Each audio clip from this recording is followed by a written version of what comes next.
ಏನ್ ಬಂದೈತೆ ನಿಮ್ಗೆ ನಿಮ್ ಬಾಯಿ ಮೊಣ್ಣಾಕ ನಿಮ್ಗೆ ಕೇಳ್ಬರ.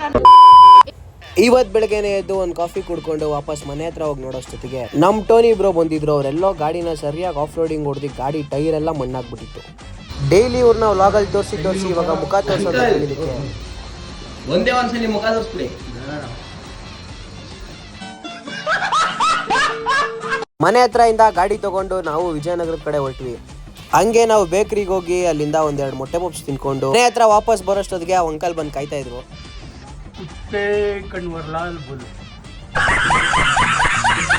ಸ್ಕೂಲಿಂದ ಬರ್ತಾ ಈ ಹುಡುಗ ಯಾವ್ದೋ ಸಾಂಗ್ ಆಡ್ಕೊಂಡು ಬರ್ತಾ ಇದ್ದ.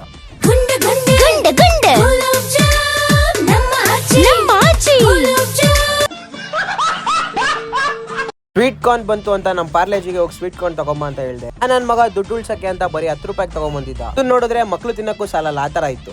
ಆಮೇಲೆ ಅವ್ನಿಗೆ ತಲೆ ಮೇಲೆ ಹೊಡೆದು ಹೋಗಿ ದುಡ್ಡು ತಗೊಂಬಾರೋ ಅಂತ ಹೇಳಿದಕ್ಕೆ ಹೋಗಿ ತಗೊಂಬಂದ. ದುಡ್ಡು ಕೊಟ್ಟಿದ್ದಕ್ಕೆ ಬೇಜಾರಾಯ್ತೇನೋ ಅಂತ ಕೇಳಿದಕ್ಕೆ ಅವನೇ ಅಂದ ಗೊತ್ತಾ, ಜೇಬು ಖಾಲಿ ಆದಾಗ ಹೆಂಗೆ ಪ್ರಪಂಚ ಹೆಂಗೆ ಅಂತ ನೋಡ್ಕೊಂಡ್ ಬಂದವ್ ನಾನು, ಬಟ್ ಯಾವತ್ತು ಕುಗ್ಲಿಲ್ಲ ನಾನು. ಗಾಡಿ ಎತ್ಬೇಕಾದ್ರೆ ನಮ್ಮ ಪಾರ್ಲೇಜಿ ಒಂದು ಆಂಟಿಗೆ ಮಿಸ್ ಆಗಿ ಟಚ್ ಮಾಡ್ಬಿಟ್ಟ. ಅವ್ರು ಯಾವ್ಯಾವ ತರ ಬೈದ್ರು ಗೊತ್ತಾ. ಯಾರಿಗೆ ಹೇಳ್ತಾ ಇರೋದು? ಬಾ ತೋರಿಸು, ಬಾ ಒಂದು ಇಂಜೆಕ್ಷನ್ ಹಾಕೊಡು ಬಾ.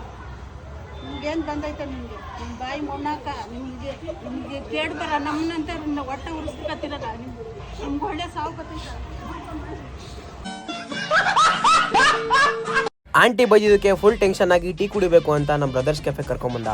ಅಲ್ಲಿಂದ ಮುಂದೆ ಬಂದು ನೋಡಿದ್ರೆ ನಮ್ಮ ನಿತಿನ್ ಬರೋ ಲೈಟಿಂಗ್ಸ್ ಆಗ್ತಾ ಇದ್ರು. ಕೆಲಸ ಮಾಡಿದಲ್ಲ ಆಯ್ತು ಅಂತ ಇವರಿಬ್ರು ಒಂದೇ ತಟ್ಟೆಯಲ್ಲಿ ಲವರ್ಸ್ ತಿಂದಂಗೆ ತಿಂತಾ ಇದ್ರು.